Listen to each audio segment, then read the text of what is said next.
Again, welcome everyone. Thanks to all of you all for being here. My name is Cynthia Napek, for those of you that I haven't met yet. I am the president of the Leadership Louisville Center, and I'm delighted to have you all here for the next installment of our Thought Leadership series. Of course, I said usually we love having these live and in person in our space, but it's been so wonderful to flip them to virtual. It has made it easier for us to connect across the community. Usually this is a member event, but because we felt like in our current isolation, it's a really nice service for us to be able to open this up to our entire community, because it's important as leaders right now more than ever that we stay connected with the decision makers and the leaders and the people who are showing up. So welcome to all of you all. I don't want to take away too much time from our speaker, because that's why you all are all here, right? To listen to another thought leader in our community. But I felt like I wanted to at least acknowledge a significant moment in time in our community and create a little space around that.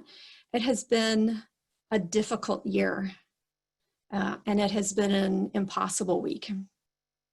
I am grateful, and on behalf of all of us at the Leadership Louisville Center, we are grateful, and we want to offer our thanks to everyone in our community who is doing their part to pursue making sure that our city is inclusive and just.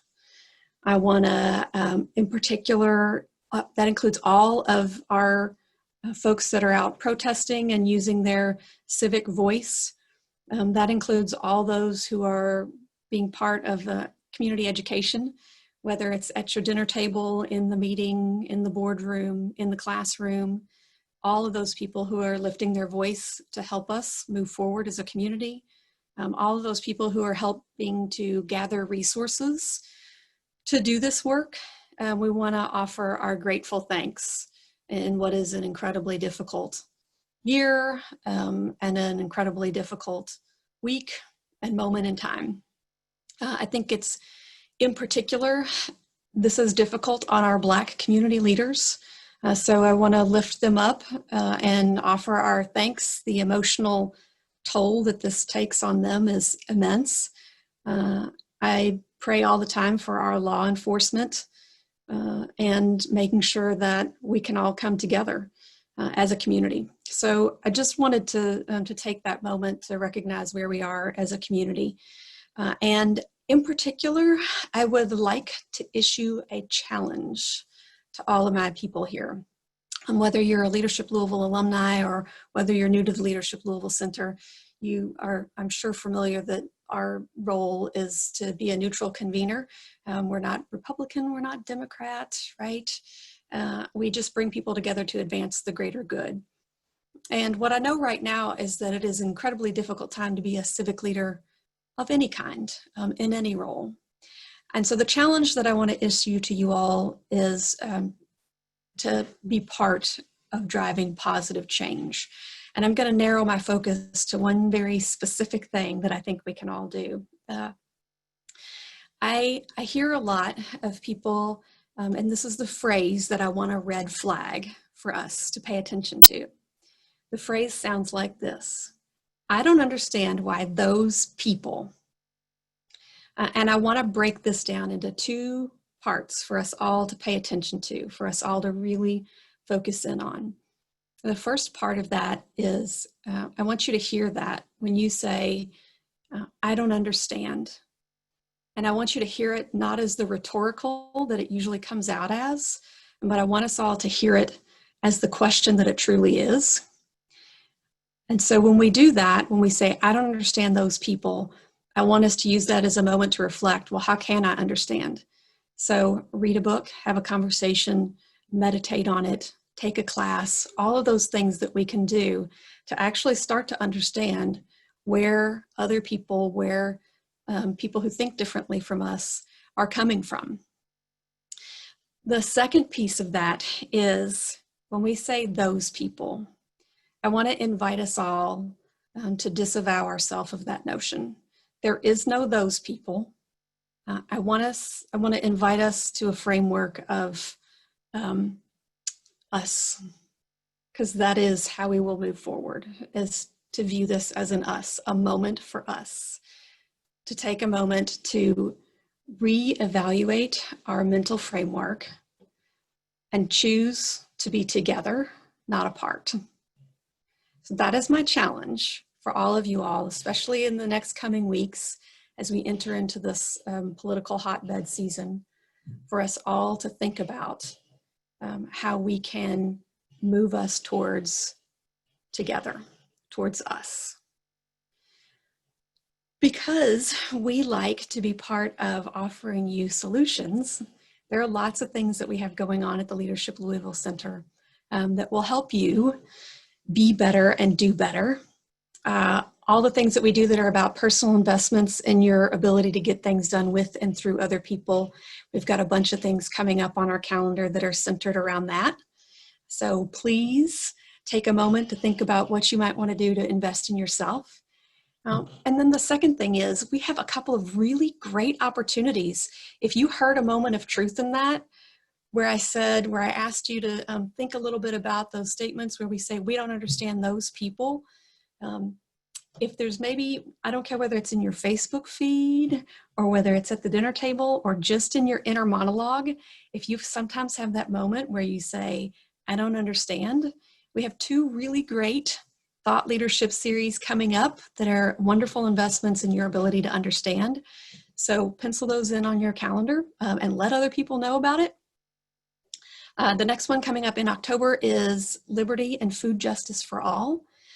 And then after that, I'm really excited to welcome our colleagues from, they call themselves Focus St. Louis, but effectively it's Leadership St. Louis, right? These are our colleagues who do the same thing that Leadership Louisville does, but in St. Louis. And they have kind of walked a similar road before us. So they're going to come share their hindsight, which should be really very interesting for this community to listen to. So I want to make sure that I invite you to those things that will help you be better and do better and be an exemplar of the Leadership Louisville Center mission in our community. Speaking of the Leadership Louisville Center exemplars, we love our partners, and they are part of those good community trustees that are trying to help us figure out the ways that we move forward together.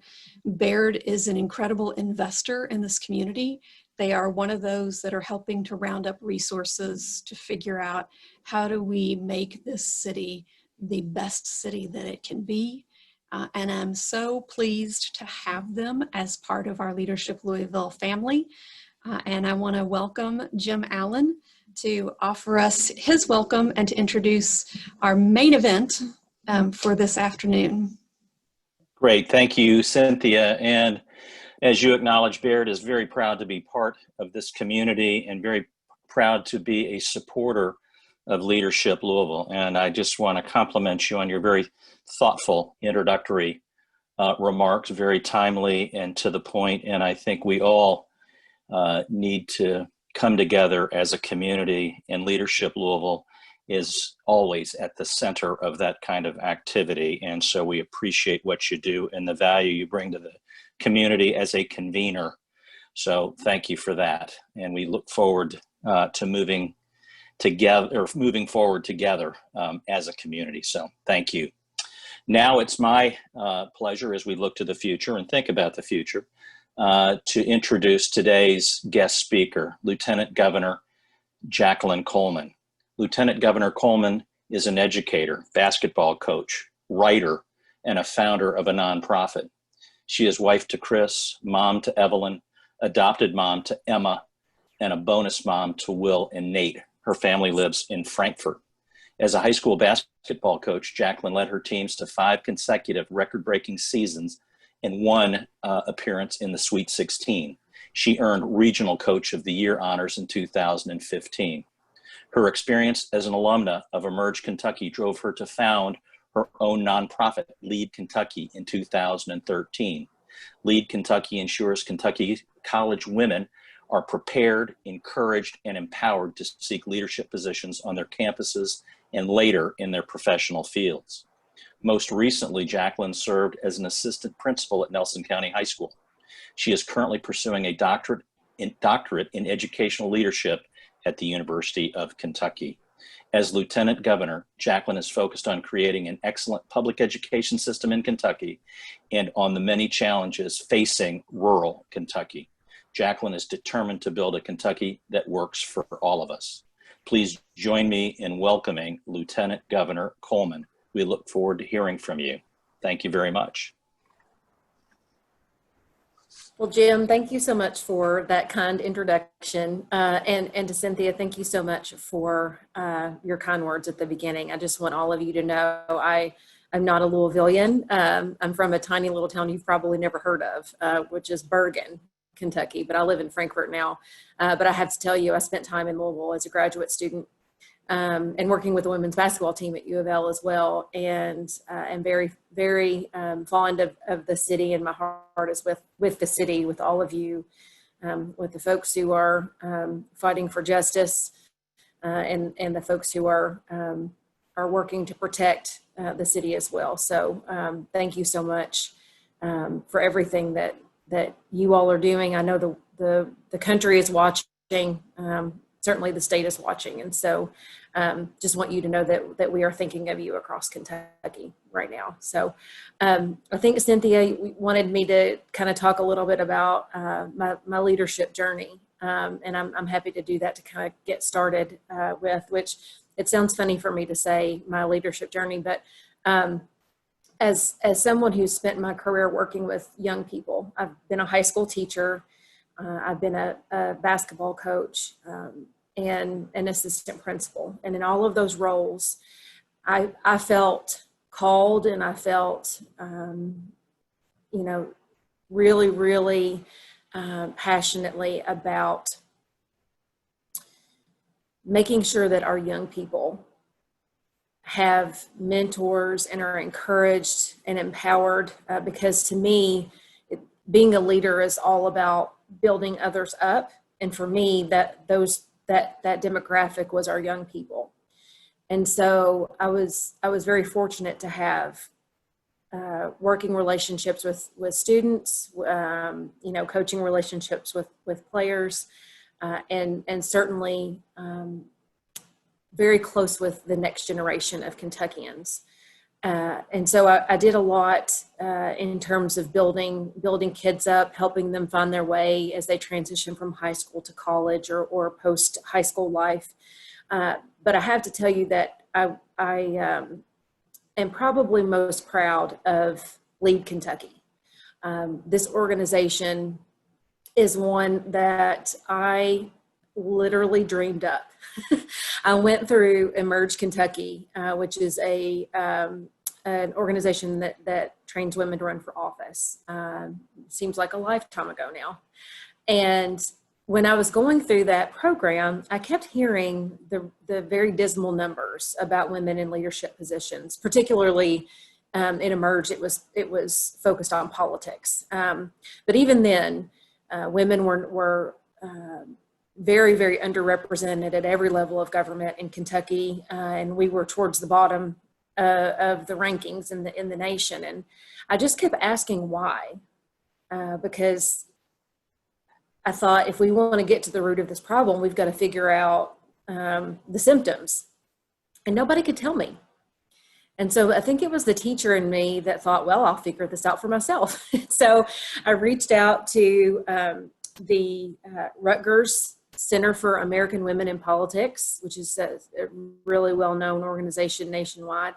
Reached out to a woman named Jennifer Lawless, who's a professor at American University, who is known to do research about gender and ambition in young people. And I just started to ask them questions. And it was honestly one of those situations where I thought, I can't believe these people have taken my call, but they did. And I just asked their opinion. Why is this happening? Where are we missing the big pieces here? And everyone I spoke to said, and I was shocked by this, that our gender leadership gap really, really exacerbates on college campuses, which I thought was very strange. But then when they explained it to me, not only did I understand it, But you talk about having a come to Jesus moment, because I had to look in the mirror and admit that I was part of the problem. And so what they told me was high school girls are as likely, if not more likely, than their male counterparts to be leaders. They are your yearbook editors, your class presidents, on and on. And that was me. I was those things. And then when those same girls go to college, they quote unquote just go to college. And that was me. And I played basketball in college, but which does take up a lot of time, but I certainly could have done more. I certainly could have been more involved than I chose to be. I am fortunate to come from a family of civil servants. I have a list, a litany of folks in my family who were public servants that I was fortunate enough to be able to learn from. Not everyone has that. And so I thought, well, gosh, if I'm part of the problem, then I better be part of the solution. And so I founded Lead Kentucky. And so Lead Kentucky, what we do is we recruit the best and brightest college women from across Kentucky. And we bring them together for an annual leadership summit each year. Of course, this year we didn't get to have one because it's normally in the summer. And we got, stuck because of COVID. But what we do is we bring women to the table who are in a multitude of majors from every different college across Kentucky. So to us, it doesn't matter if you want to be a veterinarian or a first responder, or if you want to go into business, or if you want to run for office. It doesn't matter to us. We just want more women at every table, because studies have shown that the more diverse your leadership is, the more successful your organization is.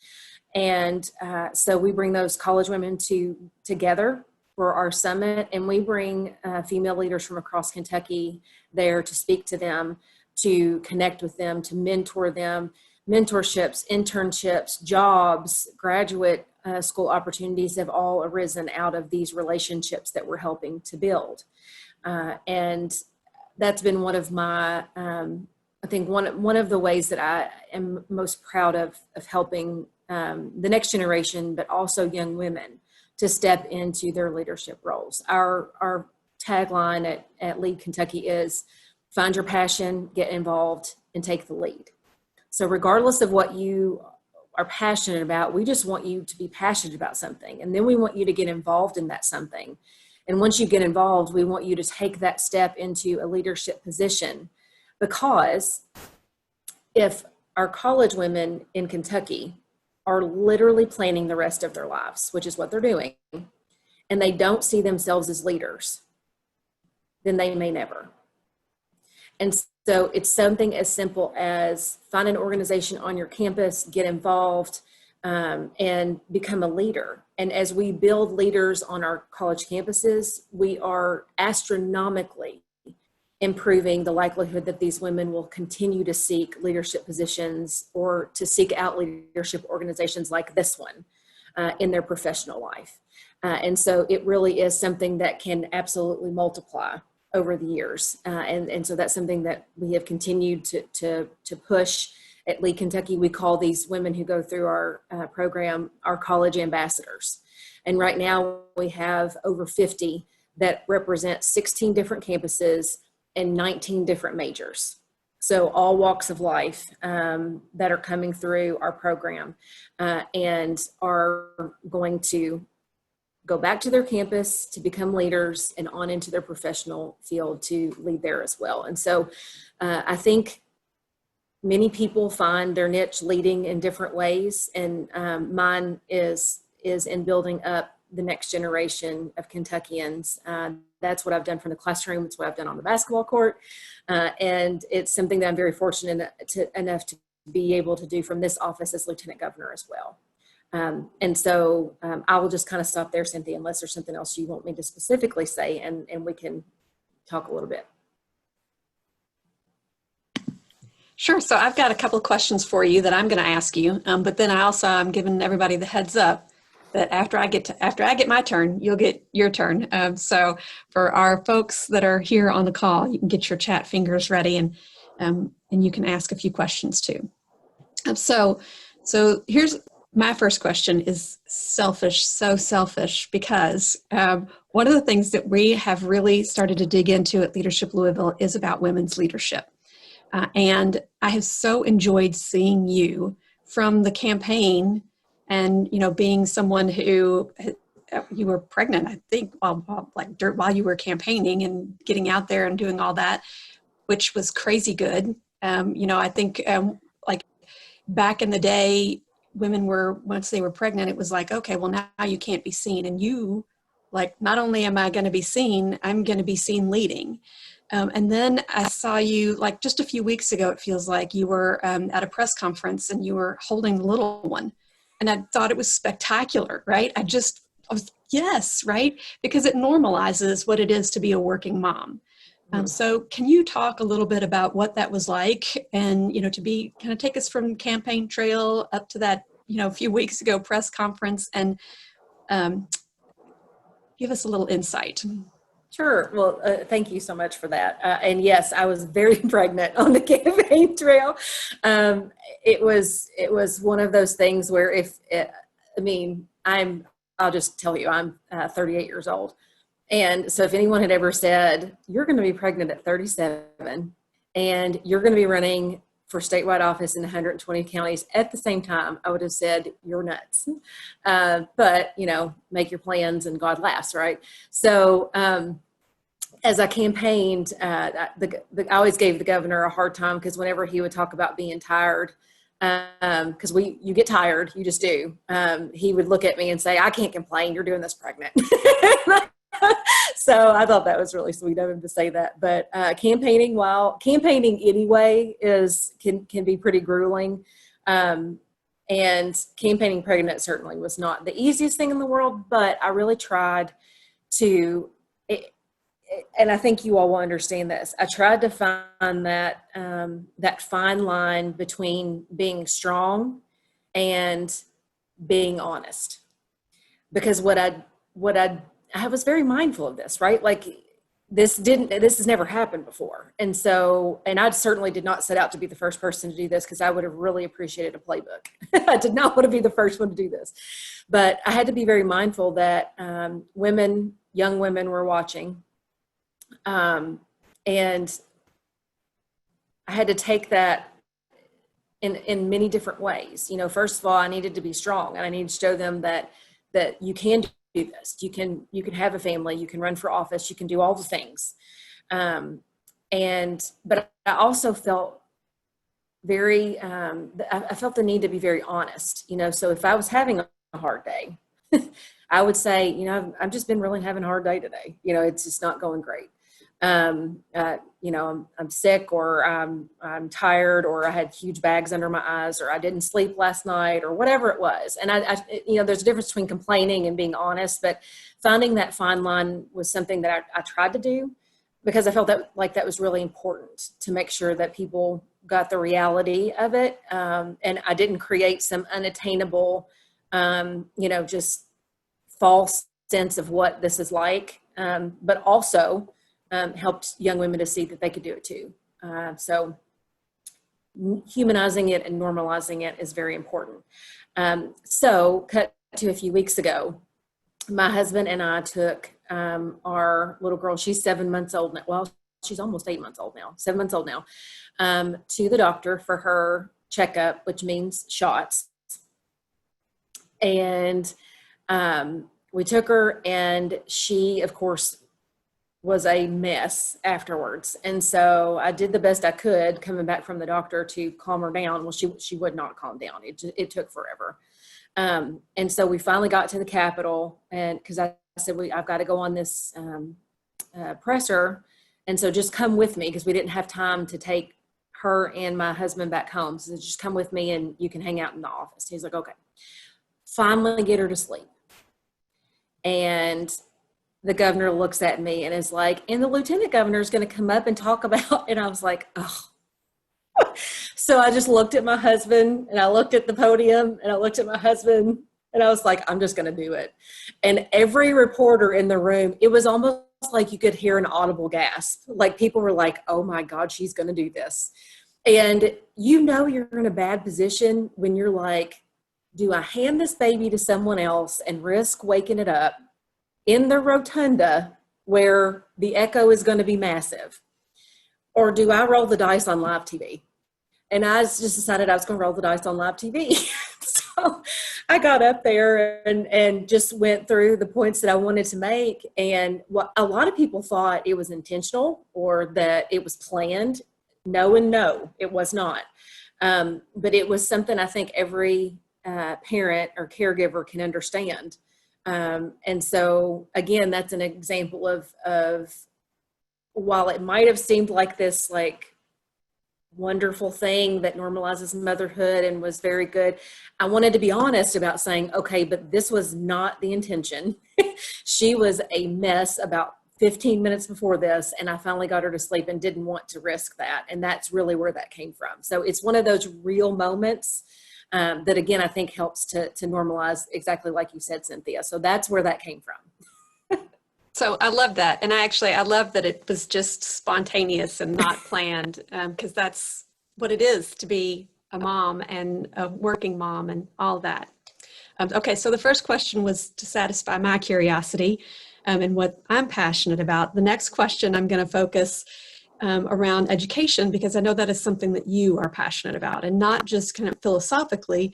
You've been frontline. And particularly, I'm interested in equity. I'm interested in, this is something that I think is important to us as a Commonwealth, as a city, to get right. We have a lot of struggles and challenges. Pandemic has not made it easier. But talk to us a little bit about what you think we need to do. What are the positive steps forward that we can make to help us advance that? Well, thank you for that. And equity is a massive challenge in any arena, but certainly in education. The onus on us to get it right for the next generation, the example that we set, the expectations that we set are huge. And that's not lost on me or any teacher that works with kids every day, for sure. So I'll kind of start at the 30,000 foot view and work my way down. When I also serve as the Secretary of Education and Workforce Development for the administration. And, I want to take a minute to acknowledge that Governor Beshear trusted me with that. It's not often that a lieutenant governor also serves as a cabinet secretary and takes on that role too. But it was one that we both believed would be beneficial given my experience in education. And so the first goal I had when we started, now keep in mind, this was a month and a half before I had a baby, and then COVID hit. So it's been a whirlwind, but we stick to these goals and these focus points. The first thing I wanted to do was create what I refer to as a cradle to career cabinet when it comes to education and workforce development. That's really important as we focus on the whole child and the whole family. For example, when people talk about early childhood education, so often we think that means 3 and 4 year olds. It actually means working moms. That's a workforce issue. And so there's no way that you can talk about any component of education or developing our workforce or building our economy without including all of these other pieces in it. So it's all interconnected. And so that's my focus for Cradle to Career, is to make sure that we don't miss any demographics here. And as we started to talk about how are we going to serve each population, we developed what I call the 4 E's of public education. And the very first one is early childhood education. Like I just mentioned, we want to expand it. We want to make sure that every child in this Commonwealth has the opportunity to get off on the right foot and have a great, strong start in early childhood. The numbers are there. I probably don't have to tell you all, but I will. When by the time that children are age 3, we know that their language and the number and their vocabulary is 2 to 3 times greater if their parents went to college than if not. And so we've got to make sure that the kids in both households have a strong start to get to kindergarten, and to be kindergarten ready. Also, when we think about early childhood education, by the time our kids get to third grade, our prison population is forecasted based on third grade literacy rates. Third grade literacy rates. And so it is absolutely incumbent upon us to not wait until third grade, or not even wait till second grade, but to get in early on that early childhood education piece and really invest in our education system and our economy. And that is the greatest investment we can make right there. So expanding early childhood education at that young age is really important. We also want to talk about creating exposure to community opportunities in middle school. So often we wait until high school, and I know this because I'm a high school teacher, and we push these kids out into these organizations and say, go get job experience. And they've never really had any exposure to what's in their backyard. You know, what is the industry that's big in your community? What around you is going to be forecasting the greatest job growth and the greatest need in our economy moving forward? And I'm not saying we have to get that deep with it in middle school, but I am saying that it's not hard to take those middle school kids out into your community and meet with job, our small businesses, our job creators in that community, and expose them to the opportunities that are right outside their door that they may not know about. In high school, I think it's really important that we create real world experiences for our kids. While I went to college, I got a master's degree. I'm working on a doctorate, and I might get it one day. I might finish it one day at this point. That's not for everybody. And so it's really important that we make sure that our kids, when they're in high school, get out and they have these real world experiences, because they are about to enter college or post-secondary life. And we don't want them flying by the seat of their pants at that point, right? And I'll say this too, I like to make this point. Sometimes getting real world experience is just as important to help you weed things out than it is to make you decide what you want to do when you're in high school. And so I'll just say that, you know, we don't want kids changing their major 5 times when they get to college, or they're going to be in college forever. And so making sure that our kids get that real world experience in high school is critical for them to be able to move forward. And then last but not least, whatever that post-secondary life is for you, technical school, college, apprenticeships, workforce, some sort of post-secondary credential is what we're all moving towards in Kentucky, is honing your expertise. What field are you entering? What expertise do you need to thrive in it, to create a life for your family where you can raise your family on a good paying career and not have to work multiple jobs and do all of the things that you need to do to be able to make ends meet. And so those are the 4 E's of our cabinet, and that's what we're working on from top to bottom, and creating an actual cyclical model of education and workforce development, because every component impacts every other component. And in terms of equity,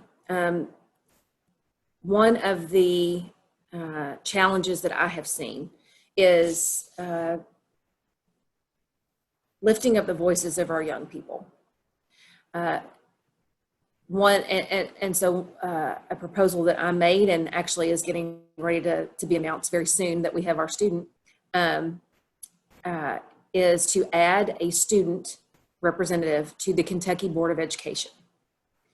It's important to me, as someone who served our kids every day, to make sure that all of these people who are making these big decisions that affect our little people hear from our people, hear from our little people, right? And our students need to be able to say, you know, this might be a way that you haven't thought about this, or I know that you think this is what's going to happen, but here's what I think an unintended consequence of this policy may be, right? To bring those kids to the table and to let them be a part of the decision making and advise the folks who are making those decisions. That's really important. And so Kentucky's going to be one of a few states that has a student voice on our Kentucky Board of Education.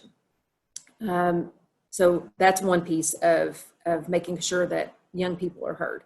In terms of equity, one of the challenges that I have seen my entire life has been from when I was a student in kindergarten to my last year as an assistant principal, is that our teaching profession does not reflect our communities. And I think it's really important that our young people are able to experience teachers who look like them and don't look like them. It's really important because in so many cases, our youngest, certainly our youngest Kentuckians, the first leader outside of their home is their teacher. And so we know that if we have a student, students of color, and they have a teacher who is a person of color, that student is exponentially more likely to graduate and go to college. It's that simple. We need to be like, they always say that, and I don't mean to say this is not simple. This is not a simple thing, but the numbers are that clear, I should say. And you always hear the saying that you can't be what you can't see. And so education affects a broad swath of kids, but also, again, we're cultivating that next generation. And so it's really important that we make sure that those kids are able to see themselves in the leaders outside of their home. And so I'm working with the Department of Education on the Kentucky Academy for Equity in Teaching, and working with our HBCUs to make sure that we recruit, and it's got to be intentional. We've got to be intentional about recruiting people of color into the field of education for a multitude of reasons. The least, not the least of which, they are impacting an entire group of our kids that are growing up right now. And last but not least, one of the things that I have also been pushing for, and I want Kentucky to be the first state to do this, is I want every school employee, teacher, faculty, staff, to experience implicit bias training. It is so important, especially given what is currently going on in the nation and certainly right now in Louisville, that we educate ourselves, that we allow ourselves, we require ourselves to be uncomfortable and face some realities that we may easily sidestep if we don't confront them ourselves.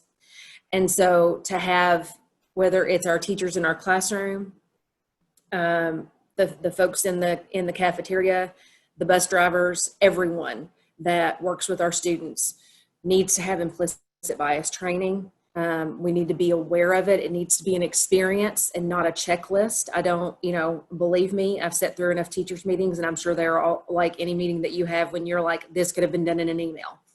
We've all been there, right? And I don't want it to be that. And I don't want it to be a checklist. I want these adults that are working with our kids every day to experience this implicit bias training, so that they know how to interact with students. They understand and can empathize and relate to every child in this Commonwealth, because that's the very least we could do for them, right? It is to try to connect with them and have a greater understanding of who they are. And so those are some ways that we are working towards to work towards a more cohesive system of education in Kentucky, but also to make sure that the systems that we continue to cultivate are ones that produce opportunities and equity for our kids. So I've got one here that's kind of a follow-up in the same realm of education. I'm going to do that one, and then I've got another one from Melinda that shifts us a little bit to trauma and the kind of violence that children experience. So this one is from Joanne. JCPS graduates are eligible for 2 years of free tuition. How can this expand to other counties, Hardin County, Fayette County, Bullitt County, etc.? First of all, that's fantastic. And Secondly, I would love for us to be able to do that for every kid in Kentucky. That would be wonderful. One of the things that has to happen for our kids to have greater educational opportunities like this one is we must put our money where our mouth is. We have to have officials and leaders in the business community, in the education community, in the political community who come together and acknowledge that our economy cannot be built, cannot grow, cannot expand if we do not first take care of the foundation of it, which is education. And it seems like many moons ago now when the Rose decision happened in Kentucky and CARA was created and we worked towards more equitable funding for schools. And I'm telling you, we're on a slippery slope now, moving in the wrong direction when it comes to that. But let me just say that it's going to take a significant investment. And I mean, I don't just mean financial in terms of the budget. I also mean by groups coming together and saying, this is worth it. This is important to us. We value this. And we want to make sure that every kid in Kentucky has this opportunity. That is a conversation that we can pull lots of folks together to be able to create these opportunities for our kids. I am certainly all aboard on that one and would love to invite some really important thought leaders to the table and figure out how we can make that happen for our kids. Louisville typically has, in terms, especially financially, more resources than poorer, more rural counties.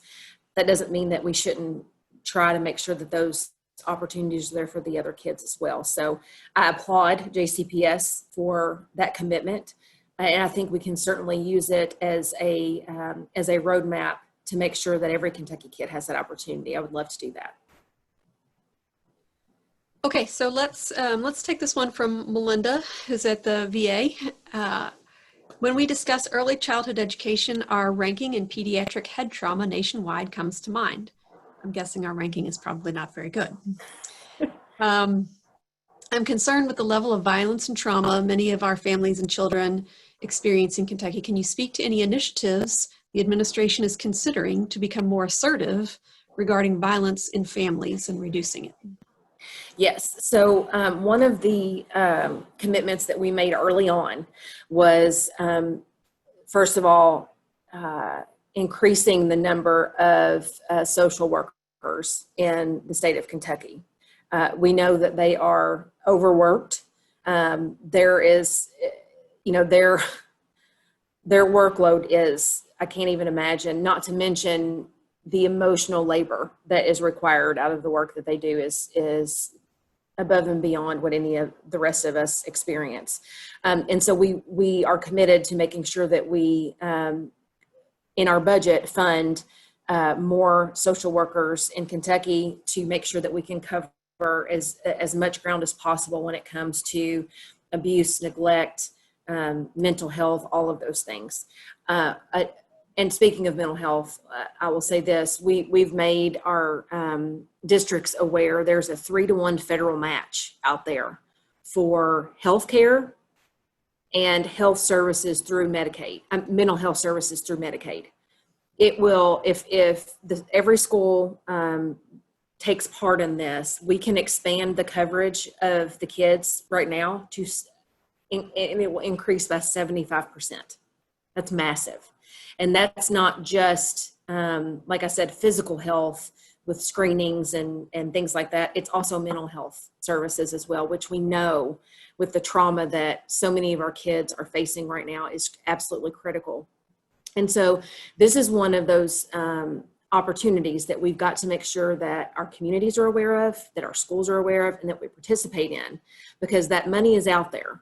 And we've got to make sure that in Kentucky, again, this is something we should value. This is something we should prioritize in being able to protect our kids, but also, protect them from violence, certainly, and abuse and neglect, but also to make sure that we're helping them to sustain and to overcome with those mental health and traumatic challenges that they face. I know that COVID and the isolation that we're experiencing right now is going to worsen that. I don't know how much because we don't have those numbers yet, but you can bet your bottom dollar that when we come out on the other side of this, we're going to have some real challenges. And it's going to take a village to address them. So where I would say we can start is with this administration and our commitment to fund more social workers, and also our support of our school systems to provide more health and mental health services to our kids. Okay, so I've got a question from Randy France. We are living in unprecedented times. What advice do you have for all of us as we navigate uncharted waters? And Randy, I there's so many uncharted waters. I mean, Jacqueline, Yeah. I don't know how you're going to feel that, but Yeah. let's talk. Yeah, Lord. I'm not sure I should be the one giving advice on that, but honestly, in the most general terms, we think about these unprecedented times and how it has completely upended our lives. What was normal and taken for granted months ago, it is something that we long to return to. And so I think one of the things we have to decide as we move forward, whether we're talking about school, businesses, healthcare, any other component of our society, we first have to decide what's worth going back to. You know, I hear a lot of, I want to go back to normal. I'm ready for things to be the way they were. And while I do understand that, sometimes I'm like, but are we? Do we really want to go back to some of the things that we were doing? Because in some ways we've gotten a little bit more efficient. And COVID has certainly created a whole new set of challenges that are pandemic related.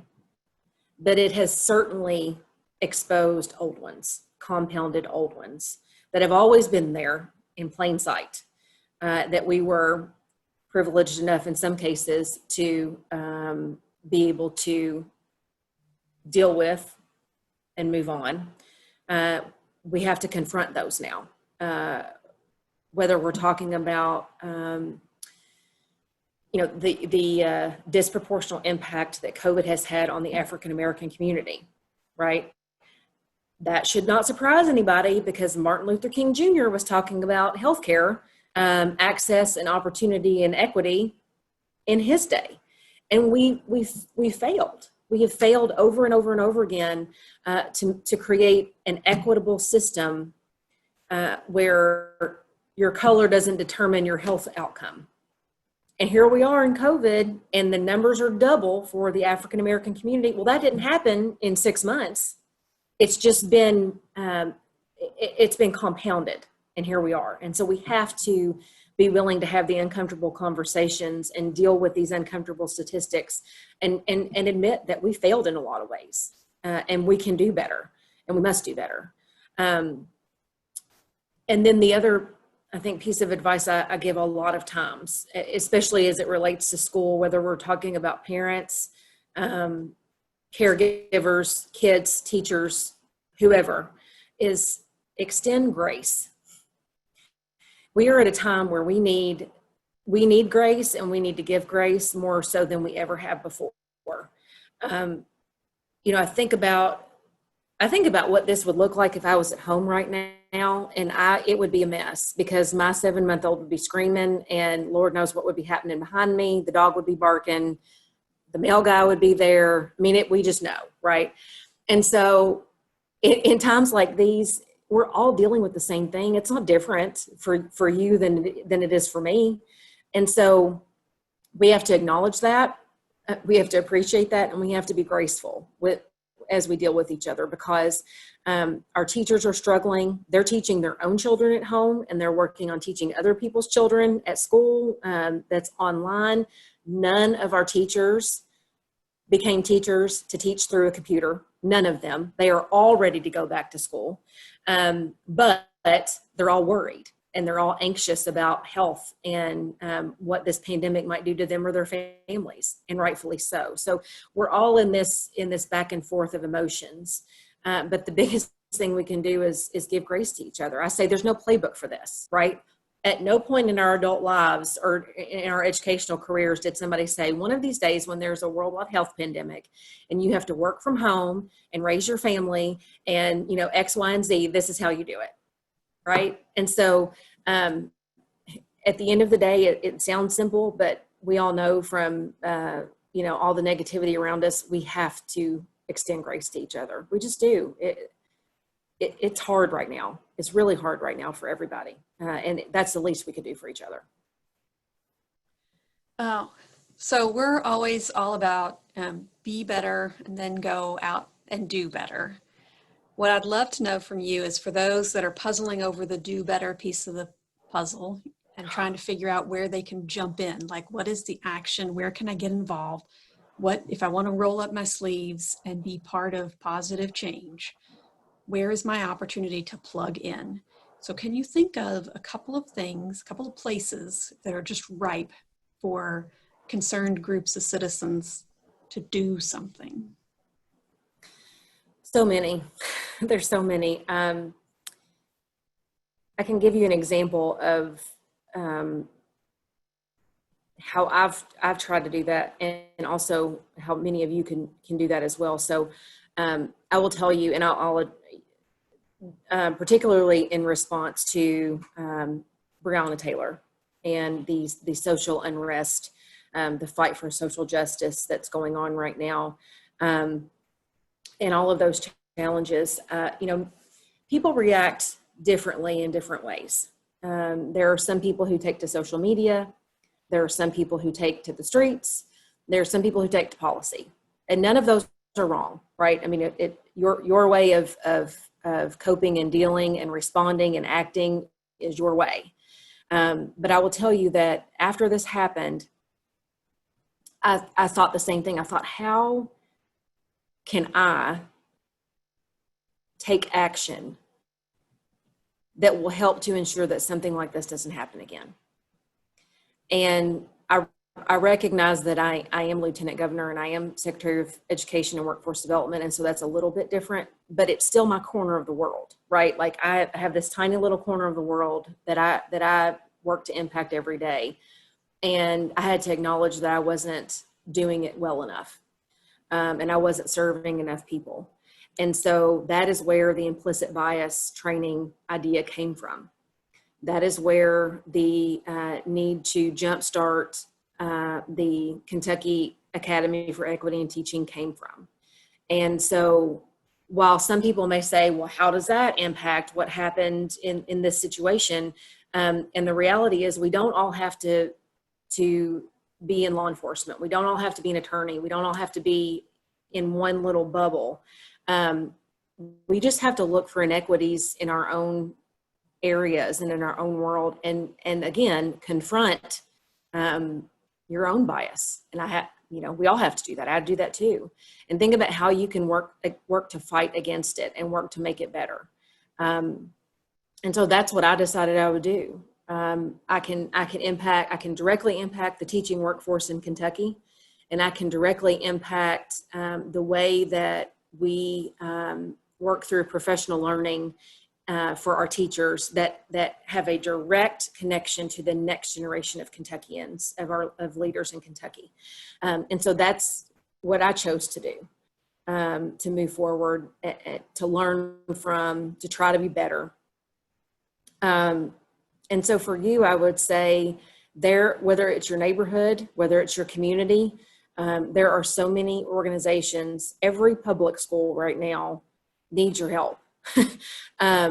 The First Lady and I started Coverings for Kids, and we have been bringing people on to either donate actual masks or to make them. And all we ask is that you take them to your local school. That's it. Take them to the local school for the kids that don't have any, that are going to come to school without a mask or that are going to lose them along the way, and provide that help, right? Become a mentor for a kid in need.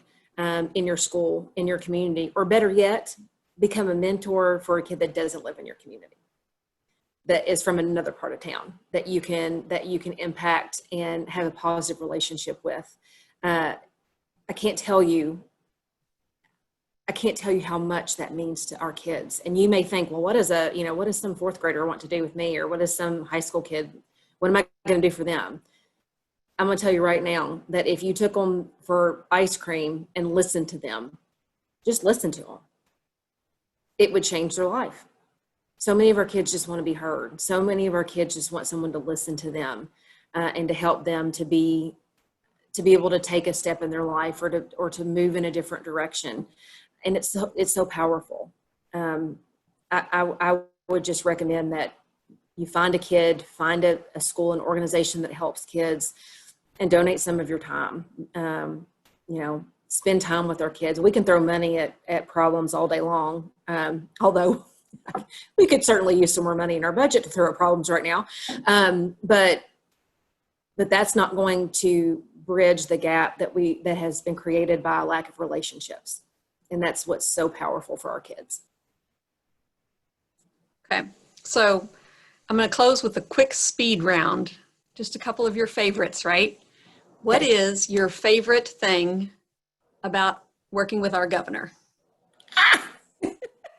My favorite thing about working for our governor is he is really funny. I know that you see serious Governor Beshear on the press conferences, but he's very witty. He's very funny. He's very quick-witted, and I appreciate that about him. What has been your favorite moment as lieutenant governor? Oh gosh, I think the moment that we reorganized the Board of Education and created a Board of Education that was filled with people from the profession who are award winners, and we have the most well-respected Board of Education in the nation. And that moment and what that did for the future of education in Kentucky and our kids was very powerful for me. Okay, so I know you love all your Kentucky counties and cities equally, but secretly we know how much you love Louisville. We know. So what is your favorite thing about Louisville? So I have to say this, when my favorite thing about Louisville, first of all, it's the food. You guys have the best food. But my grandfather was U of L's first 1,000-point scorer. And so when I get to see, he's in the Hall of Fame there. And so when I get to come to Louisville and see his picture or his, him being honored in the Hall of Fame, that's my favorite thing. Well, it was really delightful for us to get to spend time with you, to get to know you, to have the benefit of your insights of things that are important to you and important to our Commonwealth. Thank you for being willing to serve. As we said in the beginning, it's not an easy time to be a public servant right now. So we're grateful for you and all those like you who have been willing to raise your hand and say, I will be part of being good citizens and driving positive change forward. So thank you for your time. And thanks to all of you who joined us today for your time as well. Please do consider joining us for another one of the fantastic programs we have going on, whether you're interested in your personal growth or you're interested in some education around what's going on in our community.